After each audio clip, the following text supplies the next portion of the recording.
En el corazón del antiguo Egipto, donde el Nilo daba vida y los dioses marcaban el destino, la muerte no era un final, era solo una transición.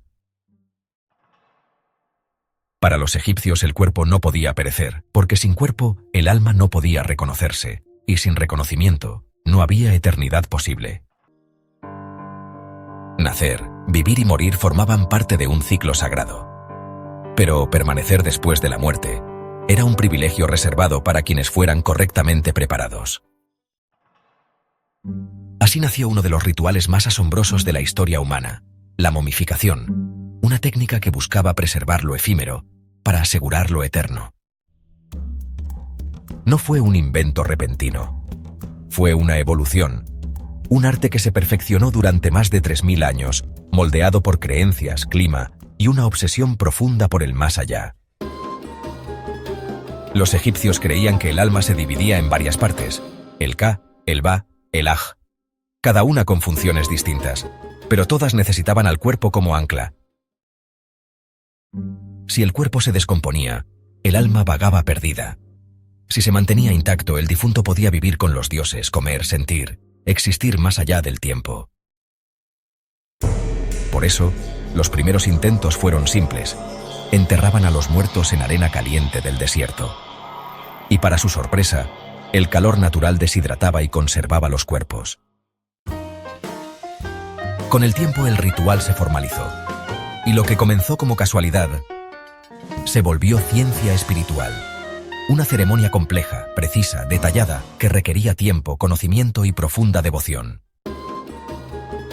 La momificación era un arte reservado a los especialistas, los embalsamadores. Hombres que trabajaban al margen de la sociedad, pero que dominaban uno de los saberes más respetados del país. El proceso comenzaba con la preparación del cuerpo. Se lavaba con agua del Nilo y se colocaba sobre una mesa de piedra. A partir de allí, comenzaba la eternidad. Primero, el cerebro era removido, no por la boca ni por incisión, sino por la nariz. Una varilla curva rompía el hueso etmoides.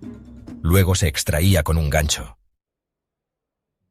Este paso sorprendía a los forasteros, pero en la creencia egipcia, el cerebro no era esencial. El centro del pensamiento residía en el corazón, el órgano de la verdad. El corazón, sin embargo, se dejaba o se sustituía, dependiendo de la época. Los otros órganos eran extraídos cuidadosamente por una incisión en el costado izquierdo del abdomen. Hígado, pulmones, estómago e intestinos eran tratados por separado, lavados con vino de palma, secados con natron y colocados en vasos canopos, cada uno bajo la protección de un dios. Natron, la clave del proceso.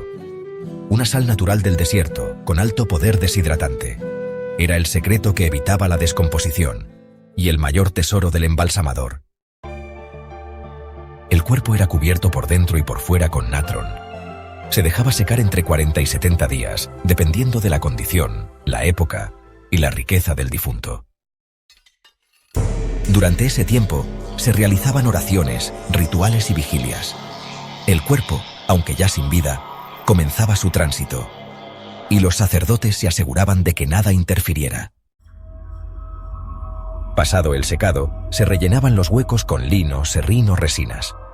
El cuerpo debía conservar su forma humana, porque el alma debía reconocerlo en la Duat, el más allá. Luego venía la envoltura, capa tras capa de vendas de lino, cada una con nudos, con inscripciones, con fórmulas mágicas. Cada vuelta era un escudo contra el olvido. Amuletos se colocaban entre las capas. El ojo de Horus, el escarabajo del corazón, el nudo de Isis, cada uno con función protectora, cada uno un mapa para el alma. El rostro recibía especial atención. A veces se moldeaban máscaras funerarias, en los más ricos, de oro, en los demás, de cartón piedra pintado, todos con el rostro ideal del difunto. El último paso era el sellado. El cuerpo, ahora convertido en momia, era colocado en su sarcófago, y allí comenzaba verdaderamente su viaje hacia la eternidad. La momia no era el final, era la preparación. Porque en la visión egipcia, el alma debía recorrer un viaje peligroso, místico, lleno de pruebas antes de alcanzar la eternidad. Ese camino era descrito en textos sagrados, principalmente el Libro de los Muertos. No era un libro como tal, sino una colección de hechizos, himnos y consejos para el alma.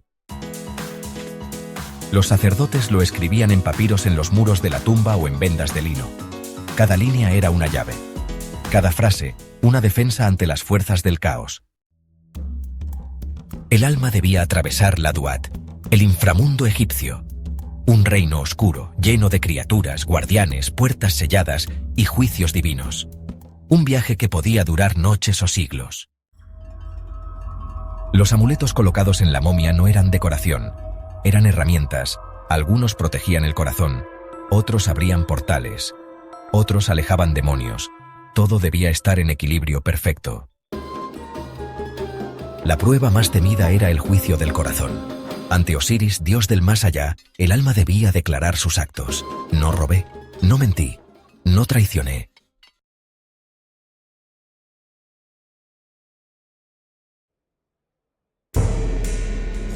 El corazón se colocaba sobre una balanza. En el otro platillo, una pluma, símbolo de Ma'at, la verdad universal. Si el corazón era más pesado, el alma era devorada. Amit, la devoradora. Parte cocodrilo, parte león, parte hipopótamo. Un monstruo simbólico. No castigaba con fuego eterno, solo con la disolución, el olvido absoluto, la muerte definitiva. Por eso conservar el cuerpo era esencial, porque si el alma fallaba, podía regresar. Intentar otra vez, pero solo si el cuerpo estaba intacto, solo si había forma donde volver. Las tumbas eran construidas con ese propósito. No solo eran sepulcros, eran casas eternas, con comida, muebles, perfumes, escritura, arte, todo lo que el difunto necesitaría en la otra vida. Los murales narraban su vida. Los textos pedían ayuda a los dioses. Los sacerdotes, al cerrar la tumba, repetían la apertura de la boca, un ritual para devolverle la voz al muerto.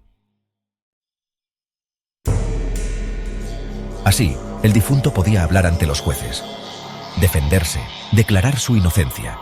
Si lo lograba, cruzaba a la eternidad. Si fallaba, se disolvía. No como castigo, sino como consecuencia. Esta visión moldeó todo Egipto, la agricultura, el arte, la política. Todo giraba alrededor de la preparación para la muerte, porque allí el verdadero viaje apenas comenzaba. Incluso los faraones, con todo su poder, temían ese juicio. Por eso construían tumbas colosales, pirámides, valles ocultos, cámaras secretas, todo para asegurar su tránsito al más allá. Y también por eso, los embalsamadores eran respetados. Eran los últimos en tocar el cuerpo del difunto, los últimos en acompañarlo antes de la oscuridad, los últimos en preparar el regreso. Los sacerdotes que recitaban los conjuros no improvisaban. Habían memorizado textos antiguos, sabían el orden exacto, la respiración correcta, el tono adecuado. Un error, y todo podía perderse. El proceso era caro. Solo los ricos podían pagarlo completo.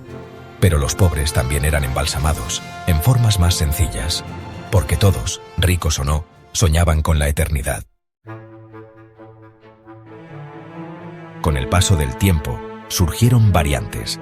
Algunos cuerpos eran embadurnados con resinas, otros cubiertos con aceites. Las técnicas cambiaban, pero el objetivo seguía intacto: preservar. La momia era más que carne envuelta. Era esperanza. Era puente. Era hogar espiritual. Un símbolo de amor familiar, de fe, de deseo profundo de no desaparecer jamás. Muchos egipcios, incluso sabiendo que no serían recordados por la historia, se aseguraban de ser preservados, porque su alma podría recordar. Los sarcófagos, tallados y pintados, mostraban al difunto rejuvenecido, con ojos brillantes, sonrisa serena, piel dorada, porque así querían ser reconocidos en la Duat. Así querían vivir para siempre. Algunos entierros incluían cartas a los dioses, otros, instrucciones para los hijos. Había quienes escribían: «Si me recuerdas, yo viviré». Y así, la memoria también se volvió ritual. Las momias descansaron siglos en la oscuridad, selladas en tumbas, envueltas en silencio, rodeadas de promesas escritas en tinta que resistió el paso del tiempo y el saqueo humano. Pero eventualmente, el mundo exterior las encontró. En el siglo XIX, los exploradores europeos llegaron a Egipto y, entre arena y piedra, descubrieron los cuerpos que desafiaban la muerte. Los primeros encuentros fueron de asombro y saqueo. Las momias fueron desenterradas, vendidas, exhibidas, incluso destruidas en rituales victorianos. No eran vistas como personas, sino como curiosidades. Con el tiempo la ciencia cambió el enfoque. Los arqueólogos comenzaron a estudiar sus técnicas, los antropólogos, su estructura ósea, los genetistas, su ADN, y las momias comenzaron a hablar. Radiografías, tomografías, análisis químicos. Cada estudio revelaba algo nuevo: enfermedades, hábitos alimenticios, causas de muerte, linajes. Cada cuerpo era un archivo histórico encerrado en vendas secas. Descubrimos que muchos no eran reyes. Eran obreros, sacerdotes, madres, niños. Gente común con sueños extraordinarios. Ser recordados, ser preservados, ser algo más que polvo. Algunas momias aún conservan su cabello, o sus uñas, o sus tatuajes.